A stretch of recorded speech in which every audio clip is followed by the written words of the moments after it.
Yan, nakababad na po tayo ng R1. Ngayon po ay spray-sprayan po natin ang kanyang buhok para hindi po masunog. At ibababad po natin sa 1 hour ang kanyang buhok ni Madam. At i-spray-sprayan po natin. Mamaya-maya po ay susuklay na. Yan po, sinusuklay na po natin. Yan, at titingnan po natin kung masusunog o hindi, at kung maganda ang pagkaka-apply natin ng R1 na gamot.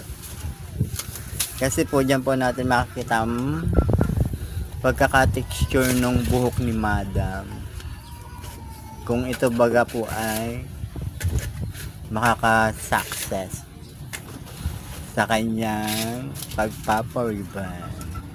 At kitang-kita naman po natin na medyo healthy naman ang kanyang buhok at nasusuklay naman po ng tama at ng maayos. Wala kasabit-sabit. Uy, wala kasabit-sabit. Ayan baga po. O, diba? Suklay ng ayos.